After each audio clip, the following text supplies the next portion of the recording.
9/12/2021 की प्रातः मुरली ओम शांति। बाप दादा मधुबन। मीठे बच्चे, बाप आए हैं तुम्हें राजयोग सिखलाने। बाप के सिवाय कोई भी देहधारी तुम्हें राजयोग सिखला नहीं सकता। ये किसका काम है?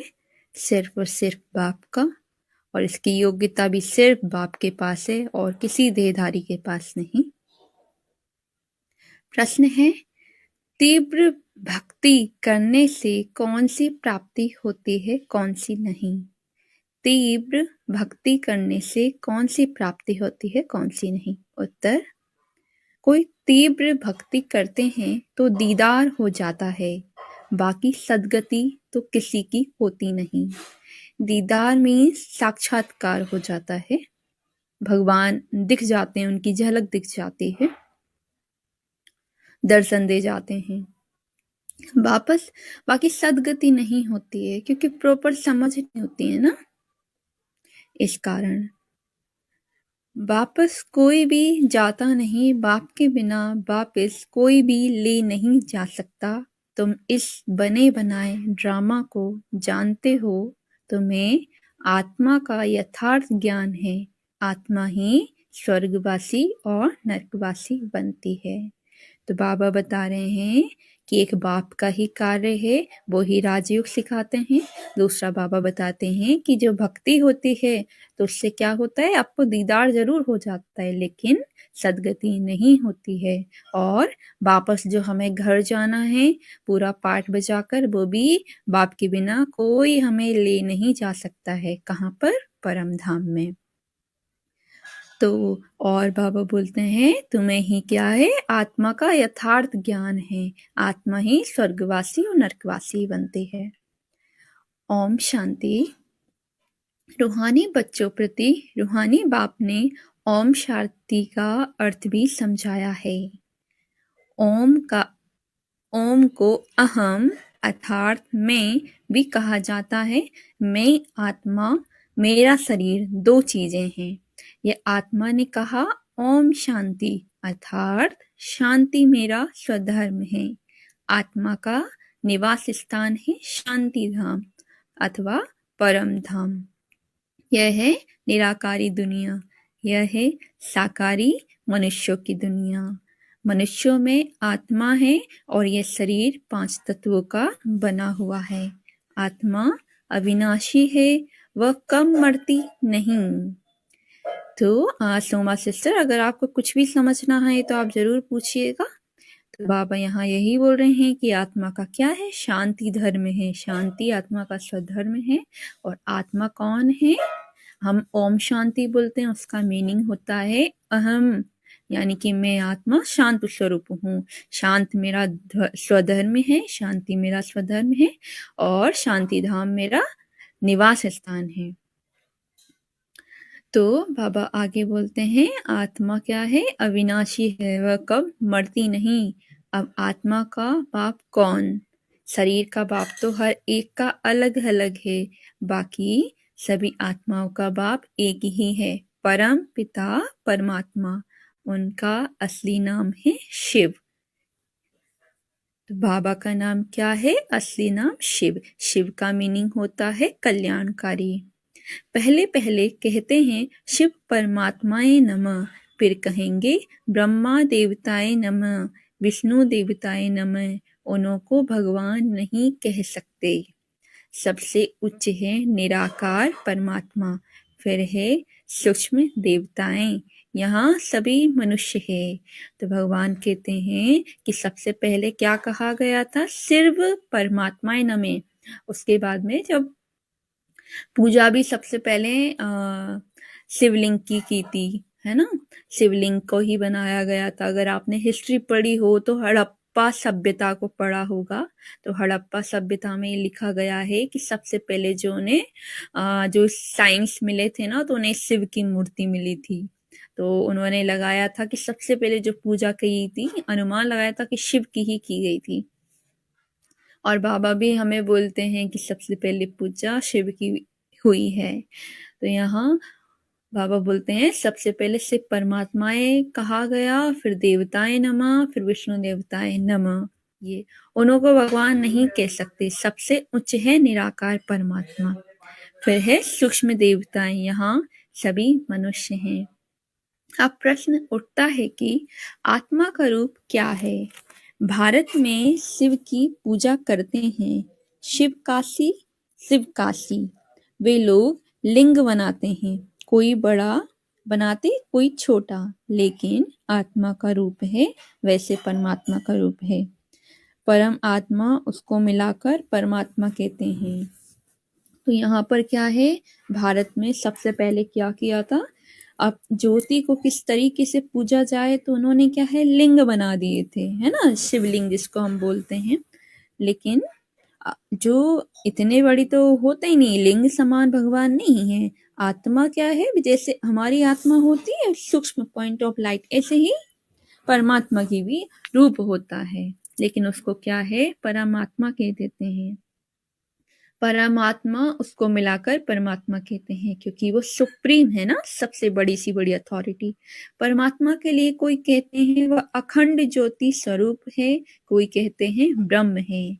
अब बाप समझाते हैं, जैसे तुम आत्मा बिंदी हो वैसे मेरा रूप भी बिंदी है। जब रुद्र पूजा करते हैं तो उसमें लिंग ही बनाते हैं। शिव का बड़ा लिंग, बाकी शालिग्राम छोटे छोटे बनाते हैं। जिससे आप नदियों के किनारे कहीं जाएंगे जहाँ बहुत मतलब शिवलिंग बना है, तो आप देखोगे शिवलिंग के पास ना पत्थर होते हैं बहुत सारे, ऐसे ही उन्हीं के टाइप के गोल गोल पत्थर होते हैं। इस तरीके का बिल्कुल शिवलिंग तो नहीं बना होता है, और कुछ कहीं कहीं बने भी होते हैं, छोटे छोटे बने होते हैं शिवलिंग, और कहीं कहीं पत्थर से ही होते हैं, तो उन्हें शालिग्राम कहा जाता है ना। और इसका जो आध्यात्मिक भाव है या आध्यात्मिक मीनिंग है कि शिव यानी कि परमात्मा, और शालिग्राम हम बच्चों को बाबा बोलते हैं, हम कौन है शालिग्राम, और शिव है परमात्मा बाबा। तो शिव का बड़ा लिंग, बाकी शालिग्राम छोटे छोटे बनाते हैं।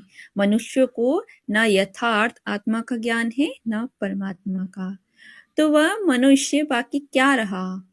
सब में 5 विकार प्रवेश हैं, देह अभिमान में आकर एक दो को काटते रहते हैं। देखिए यहाँ काटने का मीन्स क्या है, देह अभिमान में आकर एक दूसरे को दुख देते रहते हैं। यह विकार ही है ही दुख देने वाले। कोई मर गया तो दुख हुआ, यह भी कांटा लगा। कोई भी मनुष्य को ना आत्मा का ना परमात्मा का रियलाइजेशन है। मेरी आवाज अच्छे से आ रही है ना? जी हाँ जी।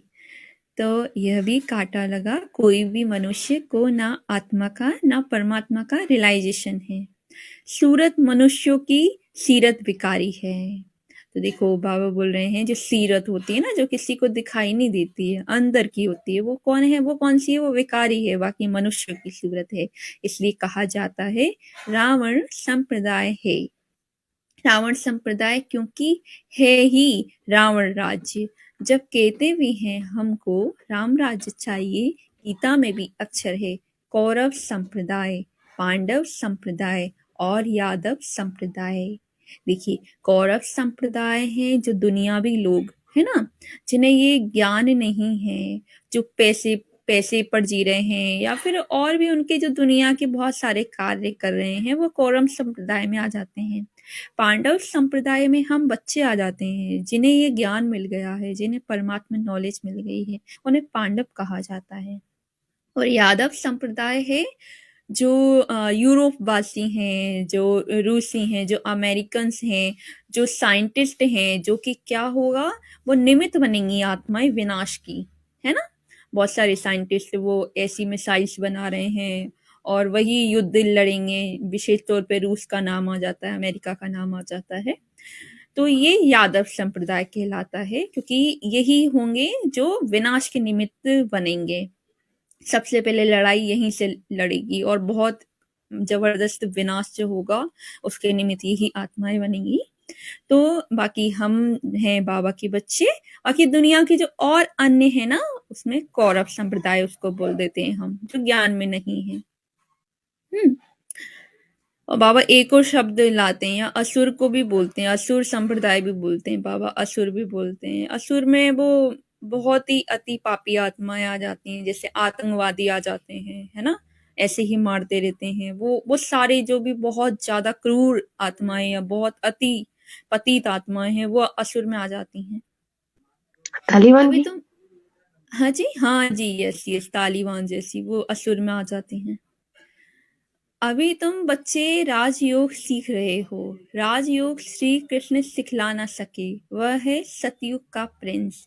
उनकी महिमा है सर्वगुण संपन्न। हर एक का कर्तव्य महिमा अलग अलग है। प्रेसिडेंट का कर्तव्य अलग, प्राइम मिनिस्टर का कर्तव्य अलग। लेकिन देखिए बाबा है ना, कभी कभी हमें भी असुर बोल देते हैं। आपने मुरली में सुना होगा कि असुर जैसे काम बन जाते हैं। तो देखो, असुरपन ऐसा होता है ना, कभी कभी इमर्ज हो जाता है, तो कोई भी आत्मा बहुत बड़ा गलत काम कर देती है, तो वो बोलते हैं ना आसुरी संस्कार हैं, तो वो एक तरीके से सभी में आ जाता है। पर विशेष तौर पे बाबा असुर उन्हें ही बोलते हैं मुरलियों में, जो बहुत पापी आत्माएं होती हैं। तो बाबा आगे बोल रहे हैं, प्रेसिडेंट का कर्तव्य अलग, प्राइम मिनिस्टर का कर्तव्य अलग। अभी यह तो ऊंचे से ऊंचा बेहद का बाप है। इनके कर्तव्य को भी मनुष्य ही जानेंगे, जानवर थोड़ी ही जानेंगे। मनुष्य जब तमो प्रधान बन जाते हैं तो एक दो को गाली देते हैं। यह है ही पुरानी दुनिया, कलयुगी। इसको नर्क कहा जाता है, विशेष वर्ग कहा जाता है। सतयुग को वाइसलेस वर्ग कहा जाता है, क्योंकि वहां कोई विकार नहीं होता है ना, बिल्कुल एकदम शुद्धता, प्योरिटी होती है। आत्मा इन ऑर्गन्स द्वारा कहती है, हमको राम राज्य चाहिए। हे पतित पावन, आप आकर पावन बनाओ, शांति धाम सुखधाम में ले जाओ। तो ये कार्य कौन कर सकता है? परमात्मा। और हम सब युगों युगों से, 2 युगों से हम यही बोलते आ रहे हैं कि बाबा परमात्मा आओ और हमें पावन बनाओ। तभी तो बाप आए हैं हमें पावन बनाने। बाप समझाते हैं, दुख सुख का खेल बना हुआ है। माया ते हारे हार, माया ते जीते जीत। जिसकी पूजा करते हैं उनके ऑक्यूपेशन को बिल्कुल ही नहीं जानते हैं। इसको कहा जाता है अंधश्रद्धा अथवा गुणियों की पूजा। दुनिया में जो पूजा की जाती है ना, बहुत ही भाव से करते हैं वो पूजा, सारी देवी देवताओं की। लेकिन उन्हें पता नहीं है कि ये देवी देवता कौन थे, इनको देवी देवता किसने बनाया, इन्होंने कौन सा बहुत विशेष पार्ट बजाया जो हम इनकी पूजा कर रहे हैं, ये है कौन। तो ये सारे क्वेश्चंस नहीं उठाते हैं वो, तो इसको बाबा क्या बोल देते हैं? गुड़ियों की पूजा, अंधश्रद्धा। जैसे बच्चे गुड़िया बनाकर खेल पाल कर फिर तोड़ देते हैं। शिव परमात्मा नमः कहते हैं, परंतु अर्थ नहीं जानते। शिव तो है ऊंचे ते ऊंचा बाप। बाप को भी प्रजापिता कहते हैं। प्रजा माना ही मनुष्य सृष्टि, प्रजा माना ही मनुष्य सृष्टि। शिव शिव है आत्माओं का बाप। सभी को तो सभी को 2 बाप हैं, परंतु सभी आत्माओं का बाप शिव है। उनको दुखहर्ता सुखकर्ता कहा जाता है, कल्याणकारी भी कहते हैं। देवताओं की फिर महिमा गाते हैं, आप सर्वगुण संपन्न, हम नीच पापी, हमारे में कोई गुण नहीं, बिल्कुल तुच्छ बुद्धि हैं। देवताएं स्वतः स्वच्छ बुद्धि थे, यहाँ है सब विकारी पतित, इसलिए गुरु कहते हैं। गुरु वह जो सद्गति करे। ठीक है, जैसे कि आपने देखा होगा सारी आरतियां हैं ना, तो आरती में भी उसमें ये लिखा होता है, मैं मूर्ख गल वो फामी, पता नहीं क्या मतलब में लैंग्वेज लिखी होती है, जिसमें हम अपने अपने आप को क्या बोलते हैं? नीच बोलते हैं, पापी बोलते हैं, जिनमें कोई गुण नहीं है ना। और ये कब से बोलते आ रहे हैं? ये हम युगों युगों से, एजिस से बोलते आ रहे हैं। तो हुआ क्या, हम वैसे ही बन गए। लेकिन अब बाबा आए कि ये सब तो बेकार हैं, आप तो कुछ और ही थे, आपका स्वधर्म और आपका जो ओरिजिनल नेचर है वो तो कुछ और ही है। तो हमें भी क्या है, ऐसे ही सेवा करनी है। ये जो आरती में जो 1-2 लाइन रहती है ना, उसमें मैं मूर्ख, मैं गलखामी और मैं ऐसा, मैं वैसा, लेकिन देखो उसका मीनिंग, उसका भाव बहुत अच्छा है। बहुत अच्छा है कि हम क्या है, अपने आप को तुच्छ मानते हैं। क्यों मानते हैं? क्योंकि वो तुच्छता में जीवन जी भी रहे हैं ना, तो सच्चाई को एक्सेप्ट करते हैं। लेकिन अनअवेयरली हम इस चीज को और बढ़ा रहे हैं। जितना जितना हम अपने आप को बुरा बोलते जाते हैं, उतना बुरा बनते जाते हैं। तो हमें बोलना है कि भले हम ये सारी चीजें हमें ऐसे सेवा करनी है, क्योंकि हमारे आसपास ऐसे लोग ये हैं जो अपने आप को ये अफर्मेशन देते ही रहते हैं, मैं ऐसा हूँ, मैं वैसा हूँ। उन्हें लगता है कि भगवान के सामने हम ये सब बोल रहे हैं तो भगवान बहुत अच्छे से हमसे राजी हो जाएंगे, वो हमें समझेंगे। लेकिन पता है, भगवान तो सब समझते हैं और भगवान सब जानते भी हैं।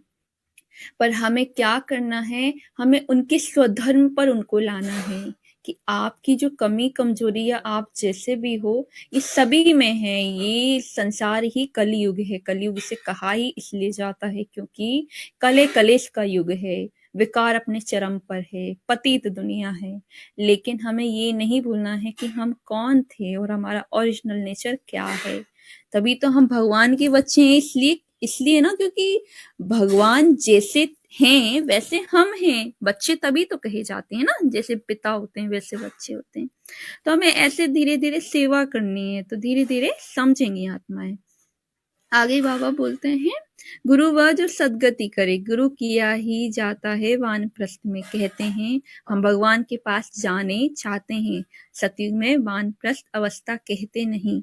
वहाँ ये मालूम रहता है कि हमको एक शरीर छोड़ दूसरा लेना है। यहाँ मनुष्य गुरु करते हैं मुक्ति में जाने के लिए, परंतु जाता कोई भी नहीं। यह गुरु लोग सब भक्ति मार्ग के हैं, शास्त्र भी सभी भक्ति मार्ग के हैं। ये बाप समझाते हैं, बाप एक ही है, वही भगवान है। मनुष्य को भगवान कैसे कह सकते? यहाँ तो सभी को भगवान कहते रहते हैं। साईं बाबा भी भगवान, हम भी भगवान, तुम भी भगवान, पत्थर वित्तर सब में भगवान, तो फत्तर बुद्धि ठहरे ना। तुम भी पहले फत्तर बुद्धि नरकवासी थे, अभी तुम हो संगम युगी। महिमा सारी संगम युग की है। पुरुषोत्तम मास मनाते हैं ना, परंतु उसमें कोई उत्तम पुरुष बनते नहीं। तो देखिए, बाबा बता रहे हैं सारी सच्चाई कि हमने सबको तो भगवान कह दिया है ना, पत्थर और फित्तर में सबको भगवान कह दिया। तो अब जो सत्य भगवान था उससे वो अपने आप ही दूर हो गया ना, क्योंकि फिर मन में आया ही नहीं कि भगवान को ढूंढे, क्योंकि सबको तो हमने भगवान बोल दिया। सत्य साईं बाबा को भगवान बोल दिया, दुनिया के जो हमने गुरु बनाए उनको हमने बोल दिया कि ये मुक्ति का रास्ता दिखाएंगे। तो ऐसे क्या है, भगवान से दूर हो गए। और जैसे जैसे दूर होते गए वैसे हम और पतित बनते गए। तो बाबा हमें कह रहे हैं कि पहले आप भी ऐसे फत्तर बुद्धि और नरकवासी थे, लेकिन अब क्या है, बाबा हमें पारस बुद्धि बना रहे हैं। अभी तुम हो संगम युगी। महिमा सारी संगम युग की है। पुरुषोत्तम मास बनाते हैं, परंतु उसमें कोई उत्तम पुरुष बनते नहीं। तुम अभी मनुष्यों से देवता कितने उत्तम पुरुष बनते हो। पाप कहते हैं, मैं कल्प के संगम युगी भारत को पुरुषोत्तम बनाने आता हूँ। तो ये अभी बच्चों को समझाया है, जैसे आत्मा बिंदी है वैसे परमपिता परमात्मा भी बिंदी है। कहते हैं, प्रकृति के बीच में चमकता अजब सितारा आत्मा सूक्ष्म है, उनको बुद्धि से जाना जाता है, इन आंखों से देखा नहीं जा सकता। तो आत्मा को क्या है, एक तो फील किया जाता है, एक नॉलेज से जाना जाता है और विजुलाइज किया जा सकता है, देखा नहीं जाता है आंखों से। दिव्य दृष्टि से देख सकते हैं, दिव्य दृष्टि से देखा जा सकता है। जैसे आपने सुना होगा कि रामकृष्ण परमहंस थे, स्वामी विवेकानंद थे, उन्हें ये दिव्य दृष्टि का साक्षात्कार हुआ था। उन्होंने आत्मा को देखा था। उन्होंने, आप पढ़िएगा अगर नहीं पढ़ा हो तो, उन्हें दिव्य दृष्टि, उन्होंने आत्मा को देखा था। तो ये क्या है, दिव्य दृष्टि जिन्हें भगवान की ब्लेसिंग आ जाती है वही कर सकते हैं, बाकी और आत्मा को देख नहीं सकते। समझो कोई तीव्र भक्ति करते हैं, उसमें दीदार होता है, परंतु उनसे मिला क्या, कुछ नहीं। दीदार से सदगति तो हो ना सके। तो यानी कि उन्होंने भी देखो, जैसे दिव्य दृष्टि थे, देखा था आत्मा को, बहुत भगवान को भी साक्षात्कार, भगवान का भी साक्षात्कार करते हैं, जैसे श्री कृष्ण का कर लिया, लेकिन उससे होता कुछ नहीं है, है ना।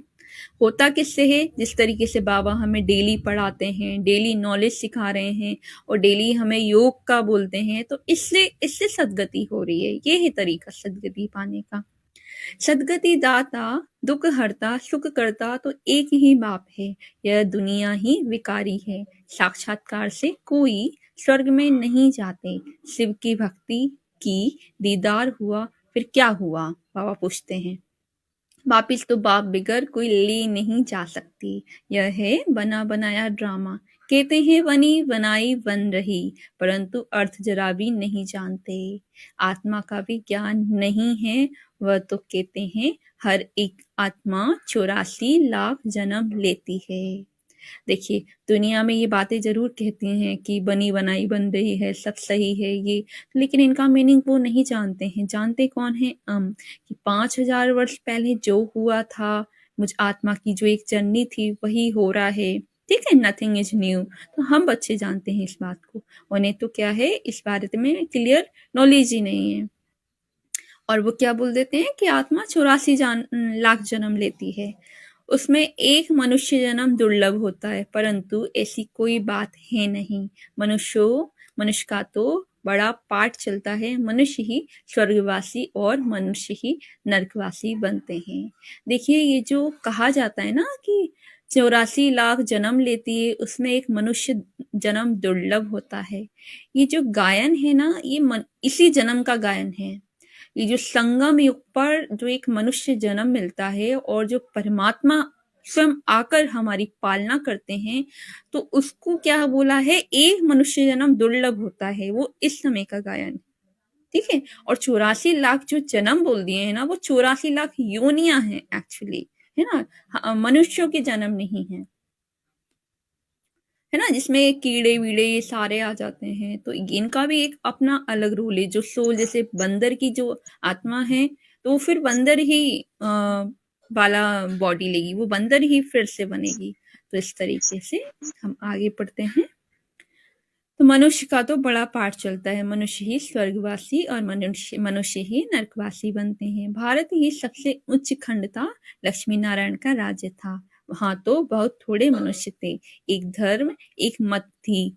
भारत सारे विश्व का मालिक था और कोई धर्म नहीं था। यह है पढ़ाई।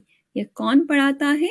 भगवान उवाच कि मैं तुमको इस राजयोग द्वारा राजाओं का भी राजा बनाता हूँ। भगवान ने किसको गीता सुनाई? गीता से फिर क्या हुआ, यह किसको मालूम नहीं है। गीता के बाद है महाभारत। गीता में राजयोग है। भगवान उवाच मामेकम, याद करो तो तुम्हारे पाप भस्म होंगे। मन मना भव का अर्थ ही है कि बाप कहते हैं तुम जो सूर्यवंशी पूज्य थे वह फिर पुजारी शूद्रवंशी बन गए हो। विराट रूप का अर्थ भी तुम बच्चे ही जानते हो। तो यहाँ बाबा बोल रहे हैं कि पहले तो बाबा ने गीता में जो माँ में कम याद करो, तो उससे हमें उससे क्या है, पाप भस्म होंगे। और गीता के बाद में क्या है, महाभारत, यानी कि विनाश होगा। बाबा आगे जो बोल रहे हैं कि विराट रूप का अर्थ भी तुम बच्चे ही जानते। विराट रूप में जो दिखाते हैं उसमें ब्राह्मणों को गुम कर दिया है। ब्राह्मण तो बहुत गाए जाते हैं। प्रजापिता ब्रह्मा की संतान है ना। बाप ब्रह्मा द्वारा ही रचना रचते हैं, एडॉप्ट करते हैं। अब तुम हो उच्च ब्राह्मण, तुमको रचने वाला है ऊंचे से ऊंचा भगवान, जो सबका बाप है। ब्रह्मा का भी वह बाप है, सारी रचना का वह बाप है। रचना हो गई सब ब्रदर्स। वर्षा बाप से मिलना है, ना कि भाई से। शिव जयंती भी मनाई जाती है। तो वर्षा कौन दे सकता है? केवल और केवल एक हमारे पिता परमात्मा। बाकी दुनिया में जो गुरु हैं या और हैं, कोई भी बहुत बड़ी से बड़ी महान आत्मा विद्वान, वो हमें वर्षा नहीं दे सकता। आज से 5000 वर्ष पहले ब्रह्मा तन में शिव बाबा आया था। 5000 वर्ष पहले यस देवी देवता धर्म स्थापन किया था। ब्राह्मण ही राजयोग सीखे थे। अब तुम सब सीख रहे हो। भारत पहले शिवालय था। शिव बाबा ने शिवालय स्वर्ग रचा और भारतवासी ही स्वर्ग में राज्य करते थे। अब कहाँ राज्य करते हैं? अब पतित दुनिया नर्क है, यह कोई समझते नहीं तो हम नर्कवासी हैं। कहते हैं फलाना मरा स्वर्गवासी हुआ, तो अपने को नर्कवासी समझना चाहिए। तो बाबा बोलते हैं कि जब कोई मरता है तो हम बोलते हैं वो स्वर्गवासी हुआ, इसका तो मतलब यही है ना, विच मीन कि हम नर्क में हैं। लेकिन अंदर तक गहराई से समझ नहीं है इस चीज की, बोलते भले ही हैं और समझते नहीं है कि हम नर्क में, ये स्वीकार ही नहीं करते हैं। आप कहते हैं मैंने तुम बच्चों को स्वर्गवासी बनाया था जिसको 5000 वर्ष हुए, पहले तुम बहुत साहूकार थे, सारे विश्व के मालिक थे, तो ऐसा जरूर गॉड ने ही बनाया होगा। भगवान उवाच, मैं तुमको राजाओं का राजा बनाता हूँ तो जरूर राजा भी बनेंगे तो प्रजा भी बनेंगे। आधा कल्प है दिन स्वर्ग, आधा कल्प है रात नर्क। अब ब्रह्मा तो एक बार आएगा ना, बाप है सबका रूहानी पंडा, वह सभी को वापिस ले जाते हैं, यहाँ से फिर मृत्यु लोक में नहीं आएंगी। हंदों की लाठी एक ही बाप है, बाप समझाते हैं बच्चे इस रावण राज्य का विनाश होना है, यह वही महाभारत लड़ाई है, मनुष्य तो कुछ भी नहीं समझते। भारतवासी आप ही पूज्य, आप ही पुजारी बनते हैं, सीढ़ी उतरते उतरते वाम मार्ग में चले जाते हैं तो पुजारी बन जाते हैं। ठीक है, जैसे जैसे सीढ़ी उतरते हैं हम तो क्या है, और ही ज्यादा पतित बनते जाते हैं, मतलब जन्म लेते जाते हैं तो पतित बनते जाते हैं। पहले हम सब पूज्य सूर्यवंशी थे, फिर 2 कला कम चंद्रवंशी, फिर उतरते उतरते पुजारी बने हैं। पहले पहले पूजा होती है शिव की, उसको अव्यभिचारी पूजा कहा जाता है। अब बाप कहते हैं एक निराकार बाप को याद करो और कोई भी देहदारी को याद नहीं करना है। बुलाते ही हैं कि हे पतित पावन, आकर हमको पावन बनाओ, तो मेरे बिगर और कोई कैसे पावन बना सकते हैं।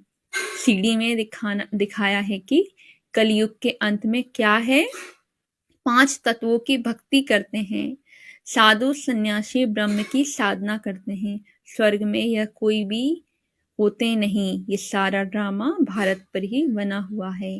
तो आज भी हम देखते हैं कि 5 तत्वों की पूजा की जाती है, और तो और अब तो रास्तों की भी पूजा की जाती है, तिराहा चौराहा इसकी भी पूजा की जाती है। तो ये क्या है, बिल्कुल ही पूजा की जो एक लेवल था ना उसको भी गिरा दिया उन्होंने, ये व्यभिचारी भक्ति हो गई है ना।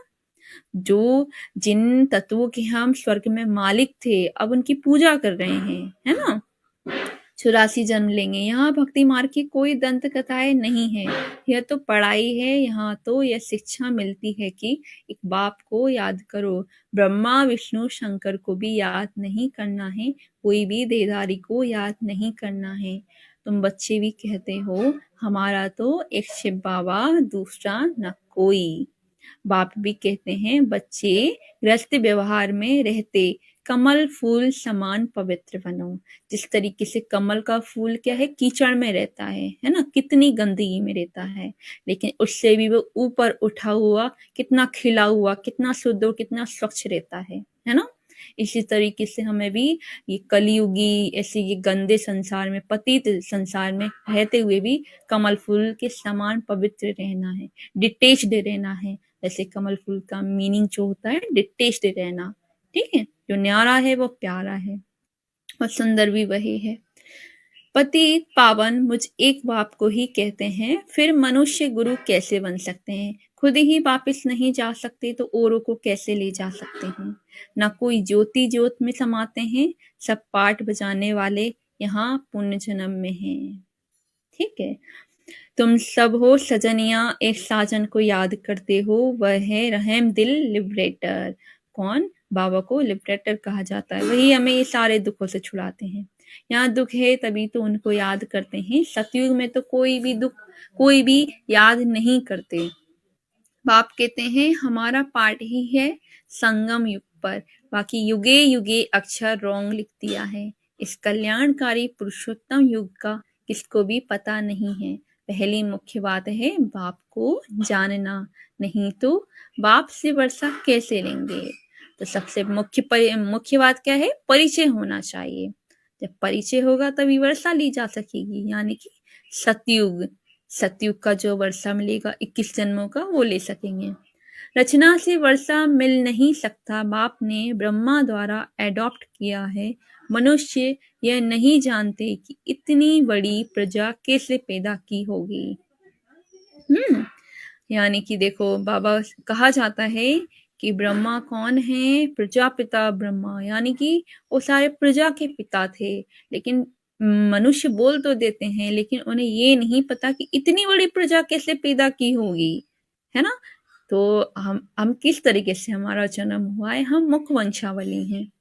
प्रजापिता है ना, सरस्वती माँ है या बेटी है, यह भी किसको पता नहीं है। माँ तो तुम्हारी गुप्त है, शिव बाबा ब्रह्मा द्वारा तुमको अडॉप्ट करते हैं। देखिए, अगर आप थोड़ा सा उपनिषद शास्त्र में अगर थोड़ा बहुत पढ़ा है, मतलब ज्यादा नहीं, बिल्कुल थोड़ी सी नॉलेज है, उसमें भी एक कॉन्सेप्ट है कि ब्रह्मा जो सरस्वती है ना, उसे ब्रह्मा की पुत्री बताया गया है, और साथ ही सरस्वती की कभी कभी ब्रह्मा की क्या बताया गया है, पत्नी भी पत्नी। बताया गया। हाँ, पत्नी भी बताया गया है। अब यहाँ पर है ना, इस पर इतनी बहस होती है कि जैसे जो हिस्ट्री वाले बच्चे होते हैं ना, तो वो इसी टॉपिक को ले लेते हैं कि ये तो कुछ भी बना रखा है, कुछ भी लिख रखा है। तो हमें इसका स्पिरिचुअल मीनिंग समझना है कि ये पत्नी भी कहा गया और बेटी भी कहा गया।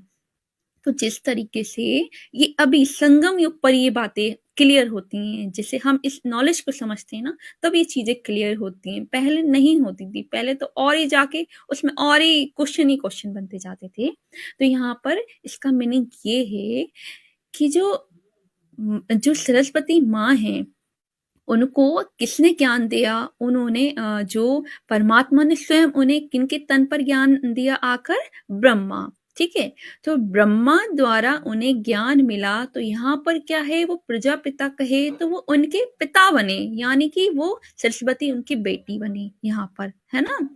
साथ में उनका जो कार्य रहा, जो मम्मा का, जो सरस्वती का जो पूरा पाठ रहा है ना, उन्होंने मतलब यज्ञ माँ के तौर पर सारे संसार की पालना की है। यज्ञ माँ के तौर पर जो सरस्वती यानी कि मम्मा रही हैं, अगर उनके सामने अगर 90 साल की औरत या 90 साल की जिनकी एज है, या बहुत ज्यादा उनसे एज में बड़े, वो उन्हें माँ बोलते थे, वो उन्हें मम्मा बोलते थे, जबकि उनकी उम्र तो सबसे कम थी।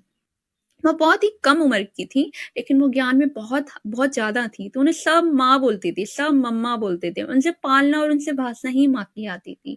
तो उन्होंने यज्ञ माँ के तौर पर पूरे विश्व की पालना की है। तो उनका जो दर्जा मिला ना, वो ब्रह्मा बाबा के समान मिला, है ना। ब्रह्मा बाबा और वो जैसे वो 99% है ब्रह्मा बाबा, तो वो 95% है ना, 96%, तो बराबर का दर्जा मिला।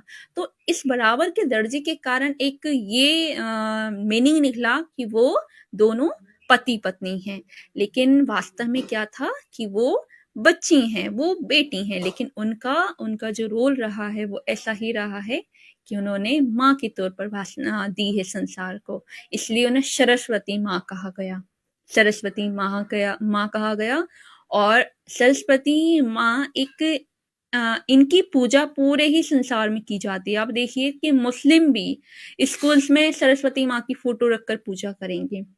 मतलब मातेश्वरी या माँ का दर्जा इन्हें पूरे संसार में मिला हुआ है। जहां भी अगर पूजा की बात की जाती है, पढ़ाई की बात की जाती है, विद्या की बात की जाती है, तो वहां सरस्वती को पहले याद करते हैं, क्योंकि वो ज्ञान की देवी रही हैं, उन्होंने ज्ञान को बहुत उठाया है। तो हम इसको ऐसे समझते हैं। आगे हम पढ़ते हैं। माँ तो तुम्हारी गुप्त है, कि जो मम्मा का जो पाठ है वो संगम युग में गुप्त रहा है। उन्होंने शुरू में जो पाठ बचाया, फिर उन्होंने जल्दी शरीर छोड़ दिया। और बाबा आगे बोलते हैं, शिव बाबा ब्रह्मा द्वारा तुमको अडॉप्ट करते हैं, अब तुम हो राज ऋषि।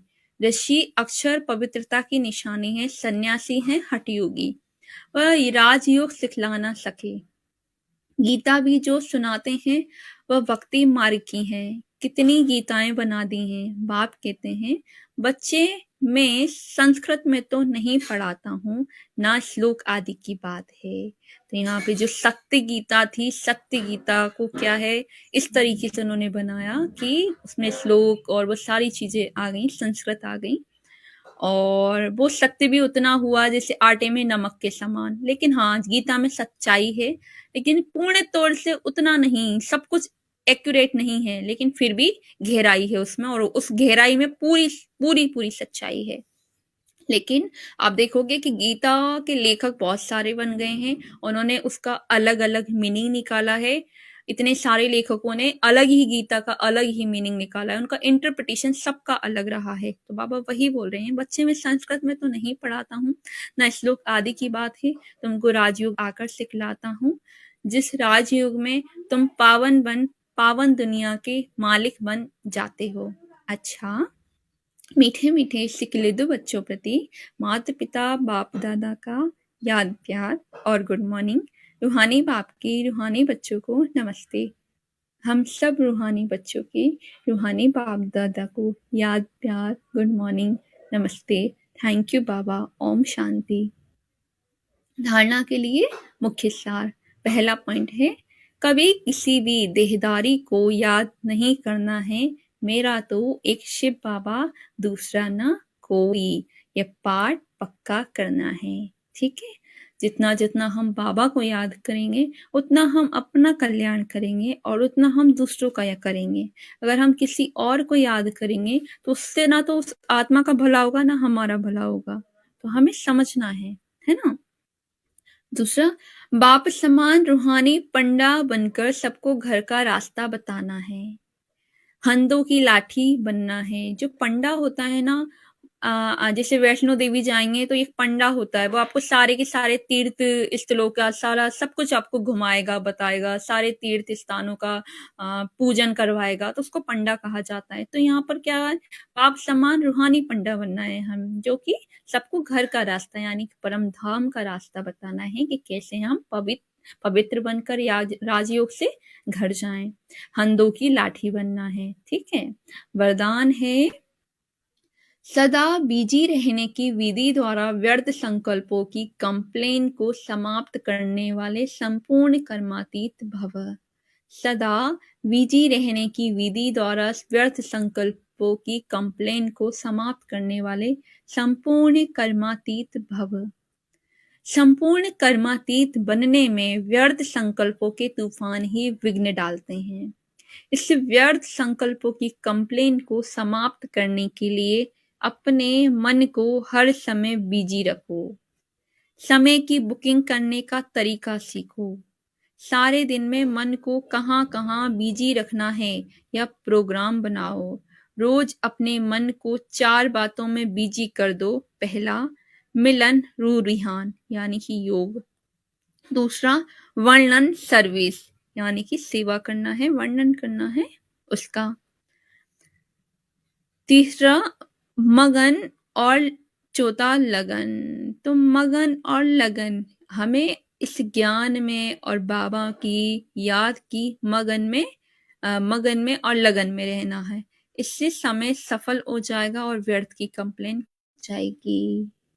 तो बाबा बोल रहे हैं, कर्मातीत बनने में सबसे बड़ा विघ्न होता है व्यर्थ संकल्प, मतलब वेस्ट थॉट्स। और वेस्ट थॉट्स से बचने के तरीके बाबा ने क्या बताए हैं, हमें हर समय क्या है, अपने आप को बिजी रखना है। और बिजी रखने के लिए भी समय को बांट दिया जाए, इस समय ये करना, इस समय ये करना, ऐसे ऐसे। उसमें बाबा ने 4 तरीके बता दिए हमें, मिलन, वर्णन, मगन एंड लगन। स्लोगन है, तो इससे क्या होगा, कंप्लेन खत्म हो जाएगी व्यर्थ संकल्पों की। स्लोगन है, सफलता को परमात्मा बर्थराइट समझने वाले ही सदा प्रसन्न चित्त रह सकते हैं। सफलता को परमात्मा बर्थराइट समझने वाले ही सदा प्रसन्न चित्त रह सकते हैं। बाबा में एक बहुत सुंदर सम्मान भी देते हैं कि सफलता बच्चों आपका जन्म सिद्ध अधिकार है। तो जो हम जन्म सिद्ध अधिकार अगर इसे समझेंगे तो खुशी अपने आप ही रहेगी, है ना। तो आज बाबा ने मीठे बच्चों में कहा, बाप आए हैं तुम्हें राजयोग सिखलाने, बाप के सिवाय कोई भी देहधारी तुम्हें राजयोग सिखला नहीं सकता। प्रश्न है तीव्र भक्ति करने से कौन सी प्राप्ति होती है, कौन सी नहीं? उत्तर, कोई तीव्र भक्ति करते हैं तो दीदार हो जाता है, बाकी सद्गति तो किसी की होती नहीं, वापस कोई भी जाता नहीं, बाप के बिना वापस कोई भी ले नहीं जा सकता। तुम इस बने बनाए ड्रामा को जानते हो, तुम्हें आत्मा का यथार्थ ज्ञान है, आत्मा ही स्वर्गवासी और नरकवासी बनती है। अच्छा, Om Shanti. Thank you so much, Baba, for today's Mulli. Thank you.